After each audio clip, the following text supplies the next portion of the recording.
The evening sky was tinted with a faint orange glow as I walked back from the small bakery near my apartment, holding a warm loaf of bread. It was a calm day, too calm, almost unnaturally so. For weeks, life had been oddly quiet, a silence that didn't feel peaceful but heavy, like something was waiting to happen. I tried to brush off the uneasiness, telling myself I was overthinking, that nothing was wrong. But deep down, I knew that when life becomes too quiet, it's usually a sign that a storm is about to break. I hadn't heard from my son, Lucas, in over a month.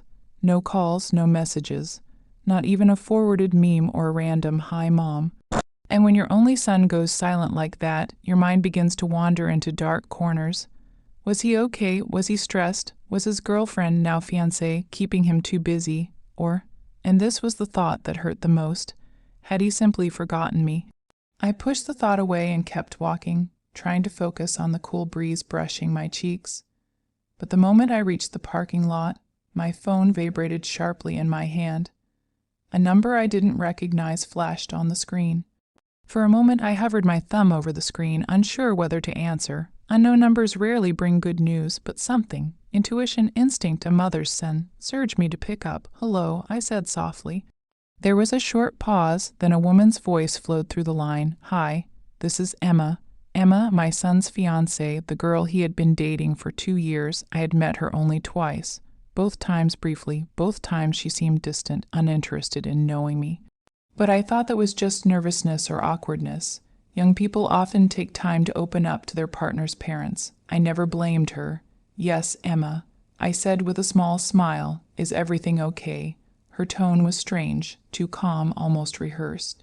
"Oh yes, everything's fine. I just wanted to update you about something." That word, update, felt odd. People update their insurance companies, not their future mothers. "In-law, yes?" I asked. She inhaled as if preparing for something. "Well, you asked Lucas about the wedding date last month, right?"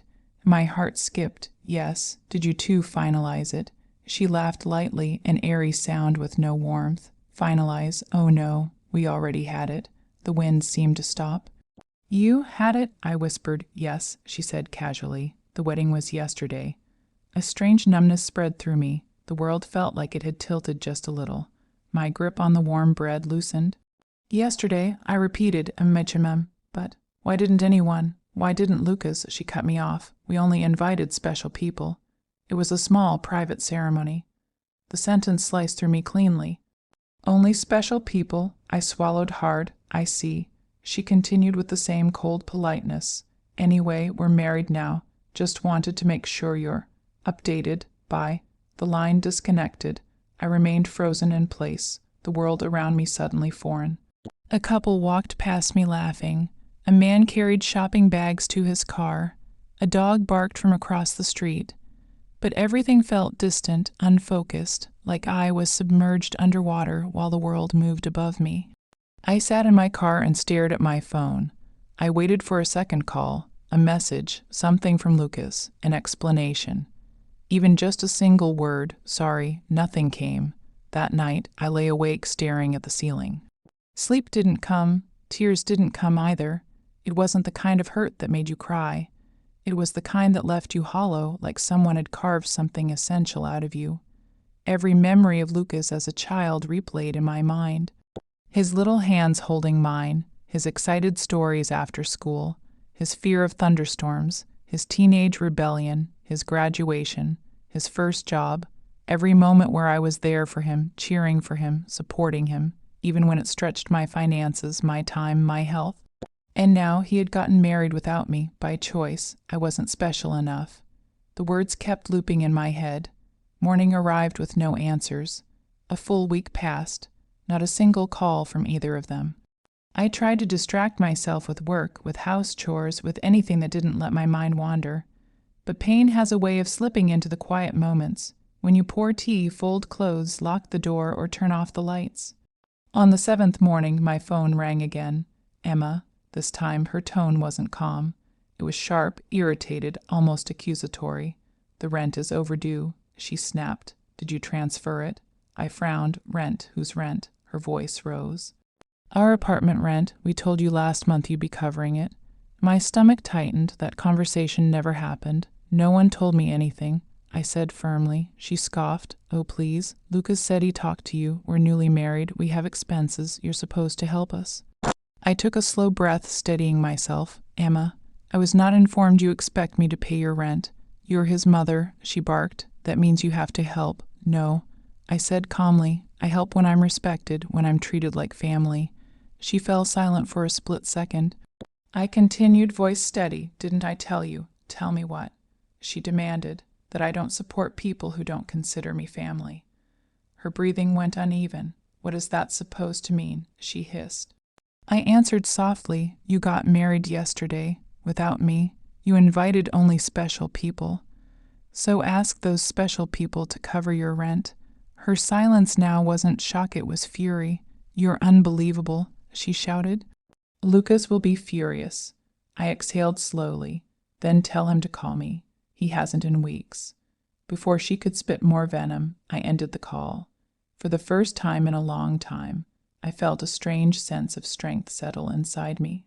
A quiet resolve, the kind that forms only when someone pushes you past your limits. But I had no idea what was coming next. 3 hours later, Lucas finally called. I stared at his name on the screen. Lucas.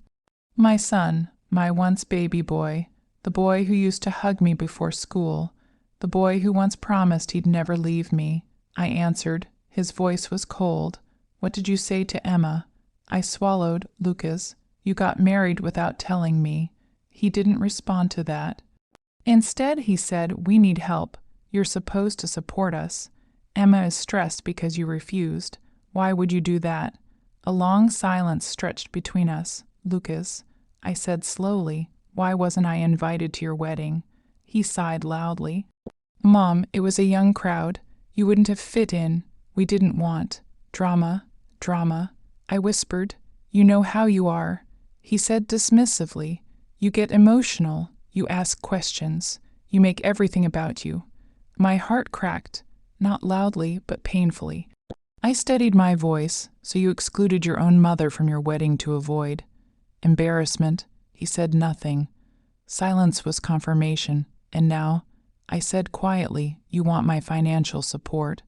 That's what parents do, he snapped. No, I replied softly. That's what loving parents do for children who respect them. He groaned. Mom, not this guilt trip again. Lucas, I said. What? Didn't I tell you? He paused. Tell me what? That I'm done paying for people who treat me like a burden. He exhaled sharply, furious. You're making a mistake. No, Lucas, I said. You already made it. He hung up. My hands shook, but not from fear, from the weight of truth. For the next few days, the calls kept coming, first from Emma. Then from Lucas, then from an unknown number that I suspected was Emma's friend trying to guilt-trip me. They needed help. They needed money. They needed support. But they didn't need me at their wedding. Every call I rejected strengthened something inside me. A boundary I should have created years ago. A line that never should have been crossed. But fate had one more twist waiting. 4 days later, I received a message from an unknown number. A picture of Emma with another man, holding hands, and below it, one sentence. Ask your son why she didn't want you at the wedding. I stared at the screen, heartbeat thundering. Everything was about to change. And none of them were prepared for what I was about to uncover. 11 a.m. The message sat on my screen like a living thing, pulsing, burning, demanding to be opened again and again. I didn't recognize the number. I didn't recognize the sender, but I recognized the meaning. The picture wasn't fake. Not with the way Emma's fingers curled around the man's hand. Not with the way her face wasn't smiling but glowing. People fake smiles, yes, but they don't fake ease. They don't fake the way their body leans into someone subconsciously, as if it has always belonged there. I stared at it for a long time, my breath shallow. Eventually, the phone slipped from my hand onto the couch. I sat down slowly, like someone twice my age. My mind was spinning, a whirlpool pulling every assumption I ever made into a dark, sinking place. Ask your son why she didn't want you at the wedding. I whispered the sentence aloud, letting it taste on my tongue, letting it sting. There were meanings hidden inside those words, layers I hadn't peeled yet. My son had always been Trusting, too trusting. He never saw people fully. He loved with the blindness of a child even as an adult. He took everyone at face value, and Emma had always seemed like someone who looked at people not for who they were, but for what she could get from them. The phone buzzed again. Same unknown number, one more message. He deserves to know the truth. My heart pounded. My palms went cold. I typed back with trembling fingers. Who are you? 3 dots appeared. They vanished, reappeared, vanished again. Whoever was on the other side was hesitating. Finally, someone who cared for him before she trapped him. The word trapped sent a chill through me. My instinct was to call Lucas immediately. To tell him everything, but I stopped myself. First, I needed to understand. Running blindly into a fire doesn't put it out. It just burns you too. Before I could respond again, another message appeared. Meet me tomorrow. 11 a.m., Green Oak Cafe. Back corner, no name, no explanation. Just an invitation into a truth I never asked for. I set the phone down and breathed deeply, trying to ground myself. I needed clarity. I needed courage. But above all, I needed to be calm. Emotion wouldn't help me now. Tears wouldn't help me. Panic wouldn't help me. I had already been hurt enough. Now was the time to think, not feel. The night was restless. I didn't sleep much. Every time I closed my eyes, I saw Lucas as a little boy, running to me for help, falling asleep on my shoulder, trusting me more than anyone in the world. And now he was out there, believing I'd simply abandoned him, thinking I refused to help him for no reason. He didn't know the truth. He didn't know anything. Morning arrived too soon. I dressed quietly, choosing simple clothes. Clothes that wouldn't draw attention. I didn't want to appear desperate. I didn't want to appear broken. I wanted to appear controlled, in control of myself, even if the world around me was coming undone. The cafe was nearly empty when I arrived. A barista wiped the counter. Soft music played. I looked around. The back corner was partially hidden by a potted plant and a tall wooden divider. I walked toward it slowly, heart beating fast. A man sat there, the man from the picture. He wasn't handsome in the traditional sense, but there was something sincere in his tired eyes. His hands were clasped tightly, his posture tense, like he wasn't sure if he should be here. He looked up as I approached. You came, he said quietly. Who are you? I asked. He motioned to the seat across from him. Please sit. I sat down, though my spine remained straight and alert, ready for anything. My name is Andrew. He said, I used to be with Emma. My chest tightened. Used to be. His eyes softened.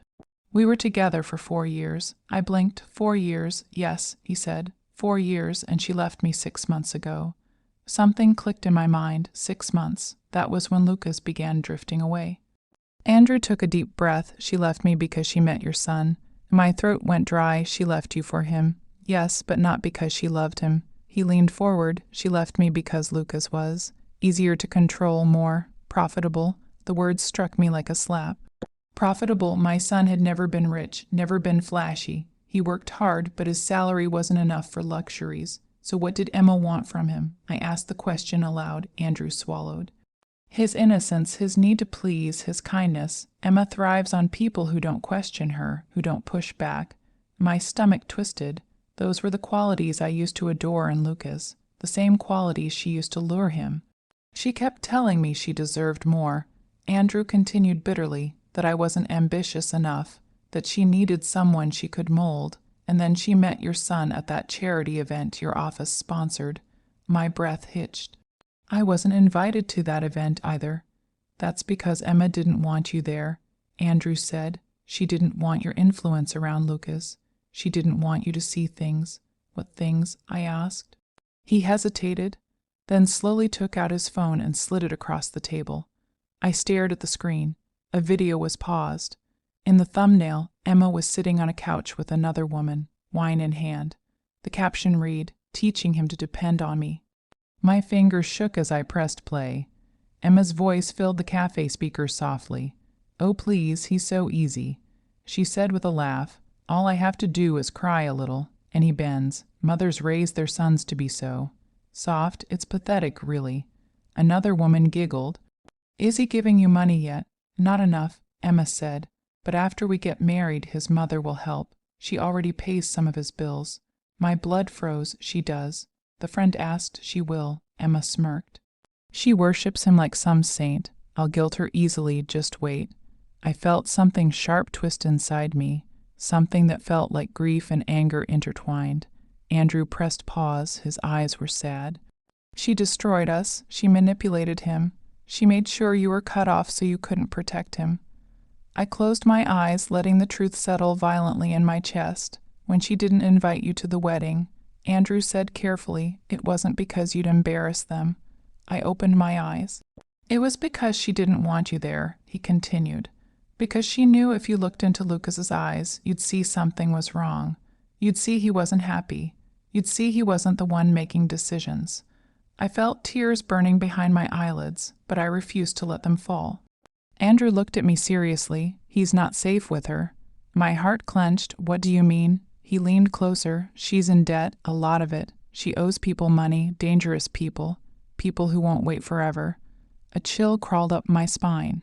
She married Lucas because she needed someone to bail her out, someone she could manipulate, someone whose mother wouldn't question things. I swallowed hard, and the rent, part of her plan, he said. She always starts small, then bigger, then bigger. I gripped the table, grounding myself. The cafe noise faded. The world felt distant again. Why are you telling me all this? I asked softly. Andrew's voice dropped to a whisper. Because I loved her once. I know what she's capable of, and your son doesn't. I exhaled shakily. What do I do now? I asked. Andrew leaned back. You save him. I shook my head. He won't listen to me. He thinks I'm trying to control him. Then don't tell him, Andrew said. Show him what? He looked me dead in the eye. Everything.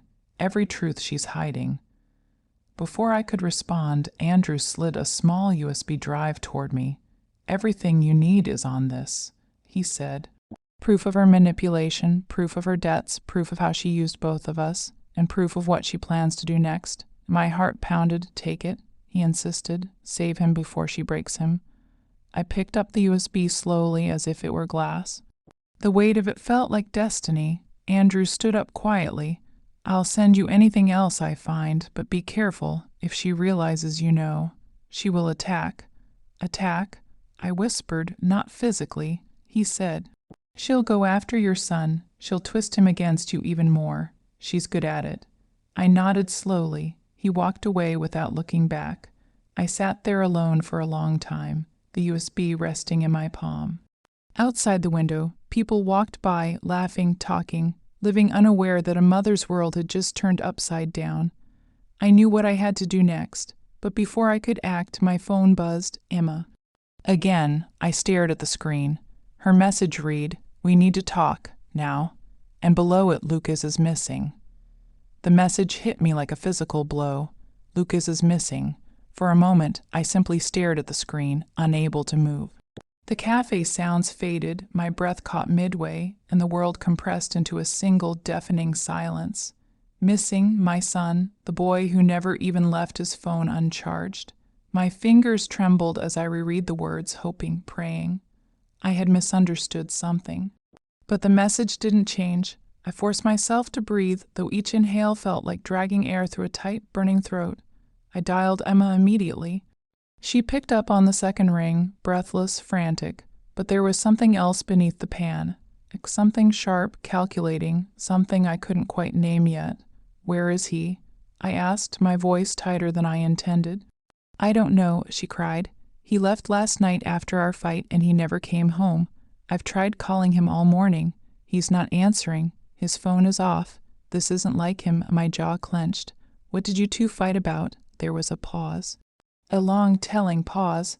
I don't know. He was being dramatic. Emma, I said sternly. What did you fight about? She exhaled sharply. He asked me if I ever really loved him, out of nowhere, accused me of using him. Said someone had told him things about me. Lies, all lies, and then he stormed out. The room seemed to spin. Someone told him, Andrew. He must have contacted Lucas. Maybe he loved him enough to warn him too. Maybe Lucas had finally opened his eyes, but if Lucas confronted Emma, if she panicked, what did she tell him? What had she done? Where did he go? I demanded. If I knew, I wouldn't be calling you. She snapped, her panic turning into irritation. You have to help me. I'm coming to your place, I said firmly. Be there. I ended the call. My hands shook as I grabbed my bag, the USB still inside, and hurried out of the cafe. The city moved around me, but everything felt unreal. Colors too bright, sounds too sharp, people too distant. All I could think of was Lucas's face. His soft eyes, his tired smile, the heaviness he had been carrying without telling me. He was hurting, and he was alone and missing. By the time I reached Emma's apartment, she was pacing back and forth in the hallway like a trapped animal. Her eyes were red, but her mascara was too intact for someone who claimed to be crying for hours. She looked up sharply when she saw me. Finally, she snapped, rushing toward me. We need to file a report, a missing person report or a stop, I said, raising a hand. First, tell me exactly what happened. She rolled her eyes in frustration. I already told you. He accused me of using him, said I manipulated him. Can you imagine me manipulate? Why would I even? I stared at her, unblinking. She faltered, her voice softened. Look, we were both upset. Words were said, that's all. Did he take anything with him? I asked. She shook her head, nothing. He just grabbed his jacket and left. He didn't even take his wallet. A cold dread settled in my stomach. If he didn't take money, didn't take anything. Where was he going? Did he seem angry or hurt? I asked. Both. She admitted. He looked at me like he didn't recognize me. Good, I thought bitterly. Maybe he finally saw her clearly, but I didn't say it aloud. Did he say where he was going? I pressed. No, she whispered. He just said he needed space and walked out. I took a slow breath, forcing my thoughts to align.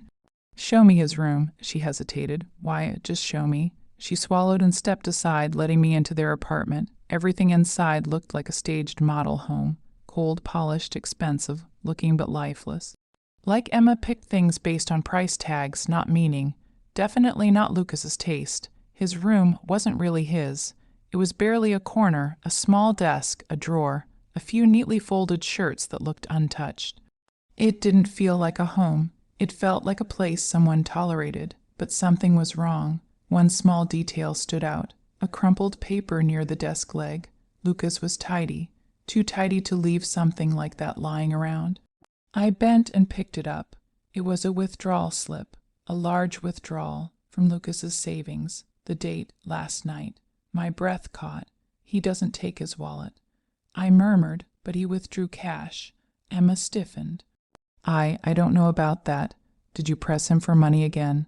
I asked quietly. Her eyes flashed. Are you accusing me? I ignored her. Did you? Her lips tightened into a thin, defensive line. He owed me, she said finally. Owed you, I repeated, stunned, for our wedding expenses. She snapped, for the rent, for everything I pay that he should be paying. You didn't pay anything, I said evenly. It's written all over you. She stiffened again, suspicious.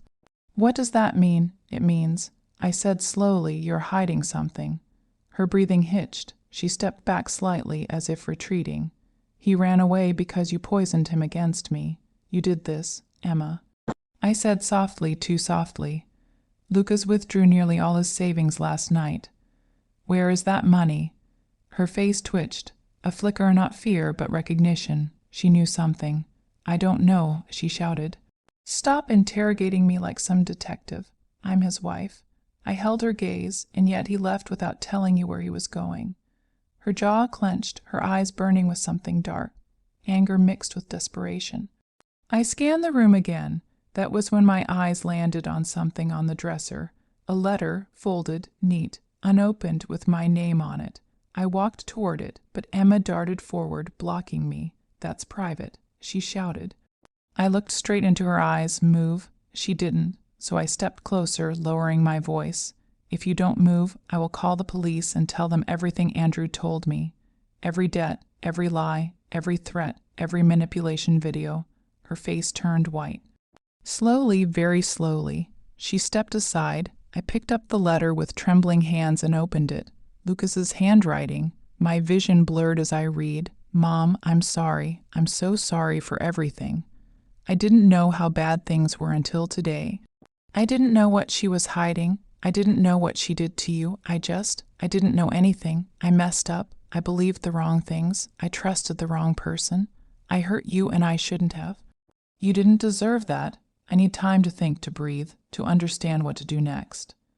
I'm scared, Mom, really scared, but I promise I'm not leaving forever. I just need to figure out how to fix this.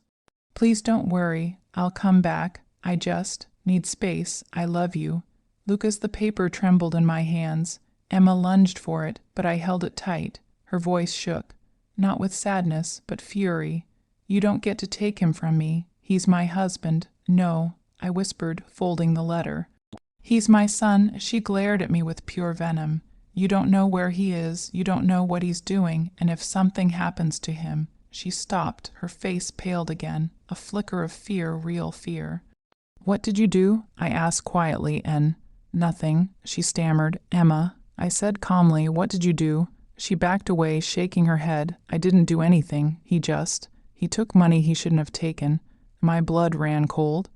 That money wasn't for debt. She added, voice cracking. It wasn't for us, it was for them. Who is them? I asked. She swallowed hard. The people he owes, she whispered. My heart nearly stopped. Lucas owes people money, she nodded, trembling. He borrowed money behind my back. He said he needed it to get something important for us, for our wedding, but he couldn't pay them back. They came last night. Ice flooded my veins. What did they want? I asked. Money, she whispered, or him. The room tilted. What do you mean, or him? They said if he didn't pay by midnight, they'd come for him personally. And Lucas, I breathed. He overheard, she whispered. He panicked. He left. I felt my heartbeat in my throat, in my chest, in my ears. Lucas wasn't just missing. He was running from people who wanted to hurt him because of Emma. And she didn't call me out of concern. She called me out of fear. Fear that her lies were crumbling. Fear that her life was about to blow up. Fear that I would now know everything. I steadied myself and walked toward the door. Where are you going? She demanded. To find my son. I said firmly, you can't just. What about me? They might come here. I turned back, my eyes burning into hers. You made your choices. I said, now live with them. I stepped out of the apartment. As I closed the door, I heard her voice crack behind me. You don't even know where to start. But she was wrong because I did. Lucas wasn't running from home. He was running to someone, and I knew exactly who. Andrew, and whatever truth he had told my son. It was enough to make him disappear, but not enough to keep him safe. I tightened my grip on the letter and walked out into the cold afternoon. I was going to find my son. And God help anyone who tried to stop me. Emergencies. I didn't sleep the night before the meeting with my lawyer. Not because I was scared. No, that feeling had burned out of me weeks ago. It was something else entirely. A strange mix of grief, exhaustion, and the faint, trembling spark of dignity returning to life inside me. By the time morning seeped through the curtains, pale and cold. I had already showered, dressed, and made tea. The house felt too quiet, too still, like it was holding its breath with me. For years I had paid their bills, covered their rent, fixed their emergencies, and carried their messes, not because I was weak, but because I loved my son, because I believed in him, because I wished foolishly that he would someday wake up and see me, not as a wallet, but as a mother. But the day they got married without inviting me, something fundamental snapped, and all the days that followed only confirmed the truth. They never wanted a mother. They wanted a resource. Now, for the first time in years, I was about to confront everything I had avoided. The documents, the statements, their debts, their lies, and the final decision I had already made in my heart. I would no longer carry them, not financially, not emotionally, not at the cost of myself. I arrived at the lawyer's office 20 minutes early. My hands felt cold even though the weather was warm.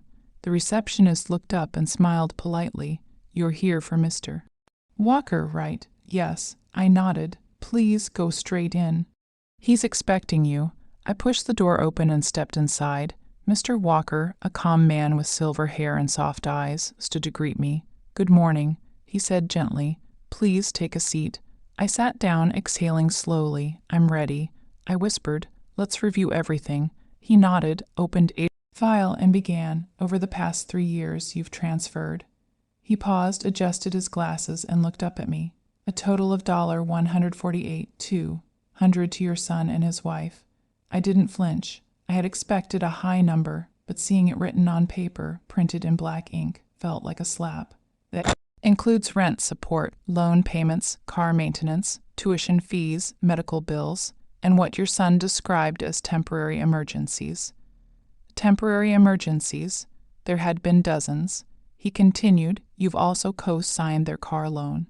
You're the secondary guarantor on their apartment lease, and according to these bank statements, you covered their wedding deposit last year. I looked up sharply. The wedding deposit? He nodded. Yes. For the venue they ultimately didn't use. For a moment, I forgot how to breathe.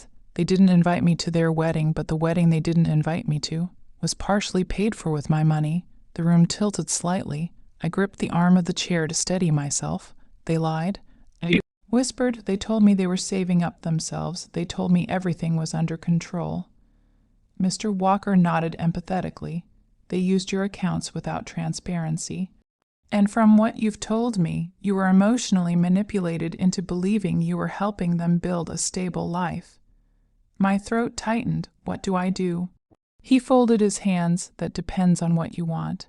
I stared at the table, at my hands, at the faint tremor in my fingers, at all the years of silence trapped inside me. I want to stop. I whispered. I want to stop being responsible for things that aren't mine. I want to stop paying for people who won't even tell me when they get married. Then, he said gently, we start by removing you as guarantor for their lease. After that, we revoke your financial authorization and secure your accounts. I can also draft a formal notice stating you are no longer financially obligated to cover their rent or debts. I swallowed hard. What happens to them? He didn't sugarcoat it. They'll have to pay their own bills. For the first time, those words didn't scare me. They didn't feel cruel. They felt, right, do it. I said. He nodded. I'll prepare all the documents today.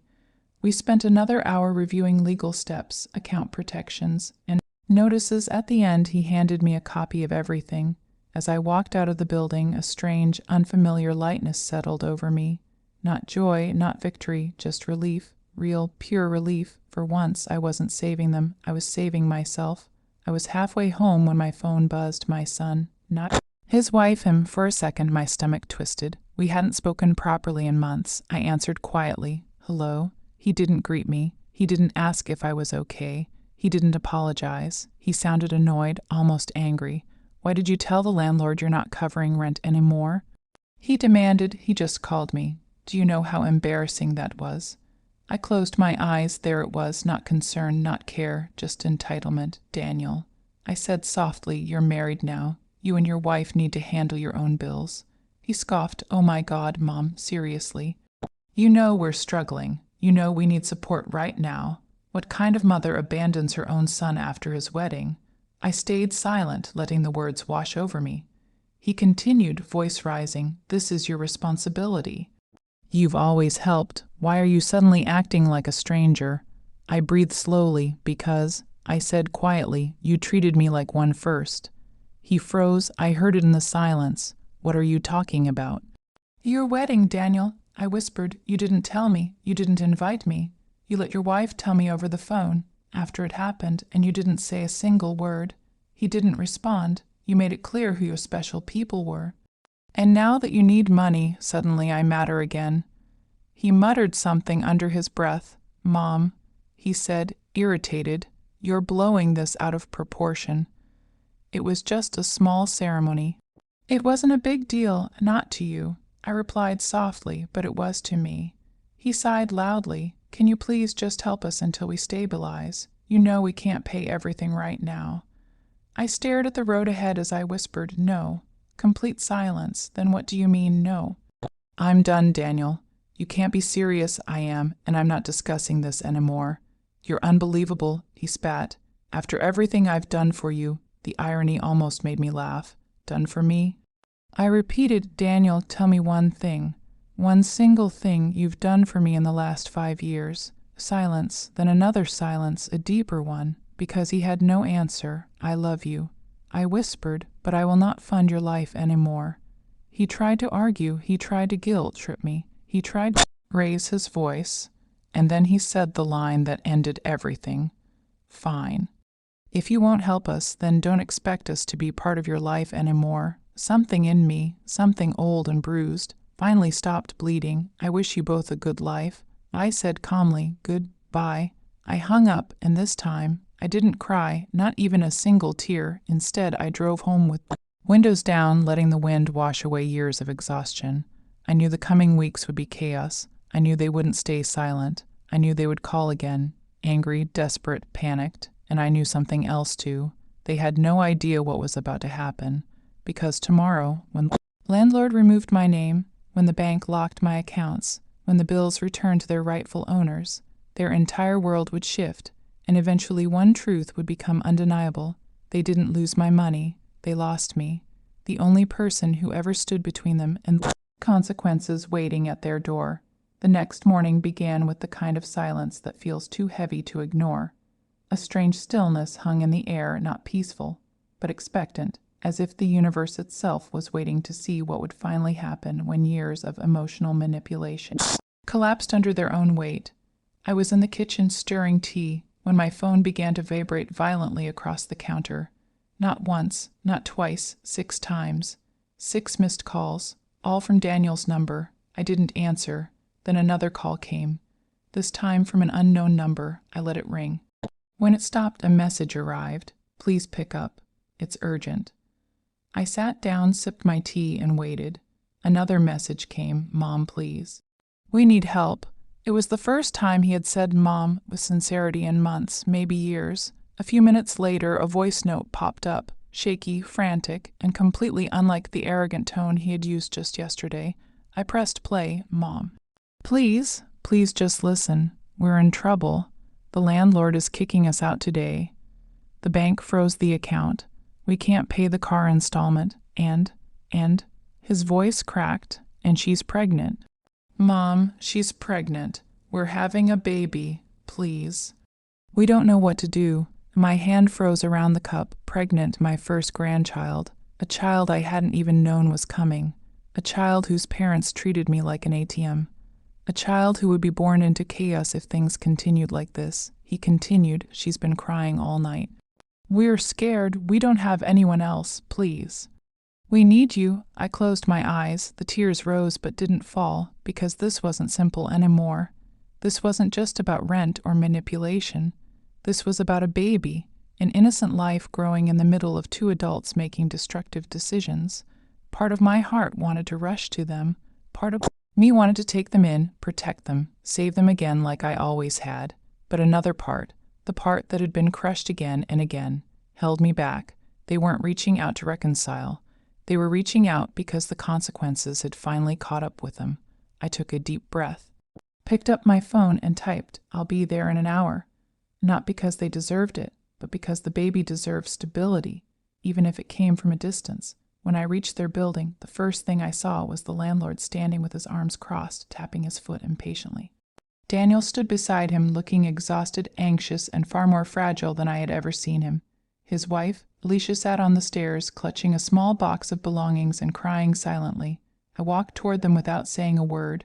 Daniel saw me and his face crumpled. Mom, he whispered. If the word hurt to push out, thank you for coming. The landlord stepped forward immediately. Ma'am, he said sternly, they're 3 months behind. I gave them chances, too many, but I can't let them stay anymore. Not without payment today. Understood, I replied. Daniel's eyes lit up with hope, but I wasn't here to hand out money. I was here to end a cycle, so I said softly, Mr. Evans, please give them 2 weeks to vacate.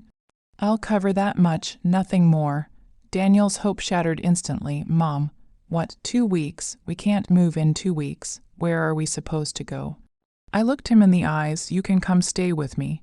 Alicia's head snapped up, but I continued on 2 conditions. Daniel swallowed. Anything. 1. I said, you both get jobs, no excuses, no relying on me. You support yourselves. Alicia wiped her eyes but nodded stiffly. And 2, I added, you apologize for everything you've done, not with excuses, not with attitude. With sincerity. Silence, thick, heavy, uncomfortable.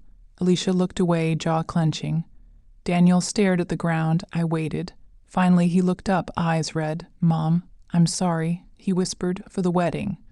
For the calls, for depending on you, for talking to you the way I did. I'm so ashamed. Alicia was slower. Her pride held on until the last minute. But when she finally lifted her face, her voice cracked. I'm sorry, she whispered. I shouldn't have spoken to you like that. I shouldn't have treated you like you were just money. I was wrong, completely wrong. For the first time, the apology felt real. I exhaled slowly. Then you're welcome to stay with me temporarily, I said, but things will change. Daniel nodded quickly. Yes? Anything will do better. We promise. The landlord agreed to the 2-week notice after I paid the minimum required amount, not because they earned it, but because I wanted the baby to come into a stable home. As they gathered their things to go back inside, Alicia suddenly paused and placed a hand on her stomach. Do you want to be there for the baby? She asked quietly, at the appointments, at the birth, in their life. The question hit me harder than I expected. I could almost see it in my mind, the tiny hands, the first cry, the first steps, the moments I might have missed if pride or anger took control. My voice softened. Yes, I whispered, I want to be there. I always wanted to be part of your family. I just never wanted to be used. Alicia nodded slowly. For once, she truly understood. Over the next few days, small miracles began to unfold. Daniel applied for jobs. Alicia apologized again, this time without prompting. They both started helping around my home, cooking, cleaning, and contributing in ways they had never done before. It wasn't perfect. Healing never is. But something was shifting, something real. One evening, Daniel came into the living room while I was reading. Mom, he said softly. Yes, sweetheart. He sat down beside me, looking nervous. I want to ask something. Go ahead. He took a deep breath. When the baby arrives, can we name them after you? If it's a girl. My heart stopped. For a moment, the world blurred. Then I smiled, a real smile, not one forced by guilt or duty. I would be honored. I whispered. He nodded quickly, blinking fast to hide his emotion. Mom, thank you for not giving up on us. I know we don't deserve it, but thank you. I placed my hand over his. I didn't do it for the past. I said softly, I did it for the future, for the baby, for the chance to fix what was broken. As the sun dipped below the horizon and the house filled with quiet, warm light, I felt something I hadn't felt in years, peace. Not because everything was perfect, but because boundaries were finally set. Respect was finally restored, and love, real love, was finally beginning to grow again. My son and daughter-in-law didn't just lose me. They found me again, not as a wallet, not as an obligation, but as a mother, and this time, they valued me. The cycle of taking had ended. A new chapter had begun. A chapter built on truth, responsibility, second chances, and the tiny heartbeat waiting to enter our lives.